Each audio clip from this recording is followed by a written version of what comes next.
Now, it's been over a year since the Taliban swung to power in Afghanistan. Lives have changed dramatically for millions of Afghans in that time, politically, economically and socially as well.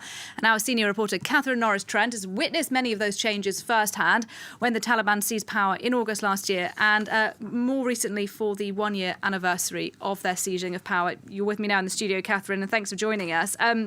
One of the big issues that's grabbed a lot of attention coming out of Afghanistan is education, particularly girls' education.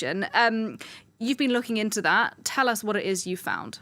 Hi there, Nadia. Yeah, a year on from the Taliban takeover, I think it's fair to say that women and girls are largely disappearing from public life in a lot of the country, streets, workplaces, but of course in high schools. The Taliban, it's coming up for a year now, just in a couple of weeks' time, that anniversary will be when the Taliban said they were temporarily suspending girls' education in high school, secondary school, so from between the ages of 12 and 18. And in most of the country, that is still the case. There are some provinces, such as around Mazar-e-Sharif or in Kunduz, where some secondary schools are open. We have to remember that the Taliban is not a monolith. A lot of this is down to regional leaders and regional control. It's a very factional organisation. So it's not a unified picture, but across much of Afghanistan, girls' secondary schools remain closed. And so some girls are learning at home in private, others are heading out to secret schools, which are open and where girls can go and learn, in defiance of this ban. As Kabul gears up for the day, across the city, teenage girls are taking a risk and defying the Taliban. Here in the capital, some secondary schools have stayed open in secret, despite a ban imposed on girls' education above 6th grade. That's age 12. Every weekday, 230 teenage girls dare to make the journey to this school for a few hours of daily classes.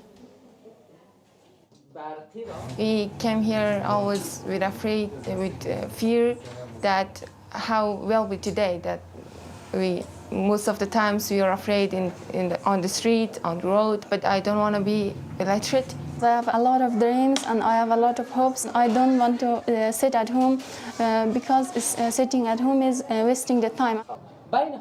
After their chemistry class, these 15 and 16-year-olds told us that, in fact, they feel more motivated to learn and play a part in public life because of the ban and their newfound defiance. I want to be an economist because nowadays I see our people need to good economy and the economy is become weak. I want to do politics. After coming Taliban, I become more brave than before. Now I'm more proud about myself as an Afghan girl. Since the school is illegal, these girls won't graduate with qualifications and so won't, as things stand, be able to go on to university. It's been nearly a year since the Taliban said they were suspending girls' high schools temporarily, but they U-turned on plans to restart classes this spring. That's why this school's head teacher is risking his freedom to keep his classrooms open.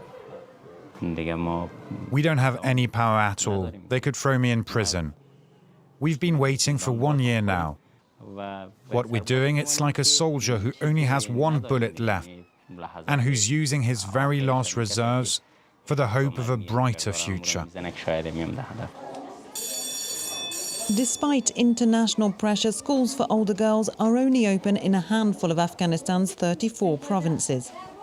For the vast majority, their education lies only in the hands of determined activists, taking risks for a generation of Afghan girls. Well, France 24's Norris Trent, who filmed that report, is still with me here in the studio. And Catherine, beyond some of those secret schools that you documented there and those odd cases where schools are open, do you have any optimism that across the board in Afghanistan, schools will open for girls under Taliban rule? At the moment, it seems that there isn't a lot of light at the end of the tunnel for them. And you saw the incredible bravery of those girls, and they really inspired us when we were out filming, actually, saying that we're talking of all their ambitions. But as things stand, they won't be able to go on to universities. So they're really hoping there will be a change. Now, it's been nearly a year. Back back in March, there were signs the Taliban were going to open up secondary schools. And in fact, they made really seemingly earnest preparations in Kabul. Officials were going around checking that segregation was in place, strict segregation, and that girls could travel to school separately to boys, have separate classrooms, female teachers.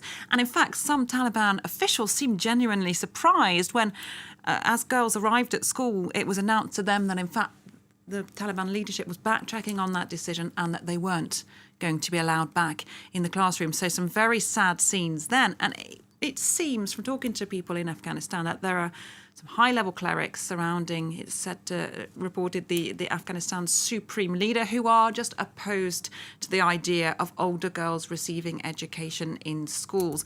People talk about other influences in the region as well. It's very, very difficult to get confirmation of what exactly is going on in those inner circles, but they seem adamantly opposed to it for a moment, despite all the international pressure. The Taliban have been calling for international recognition. They've been calling for their assets to be unfrozen, and that is being linked in a lot of ways to girls' education. But despite that pressure, for the moment, it doesn't seem that changes are on the horizon, although millions of girls and their families out in the provinces as well are really hoping that that will change.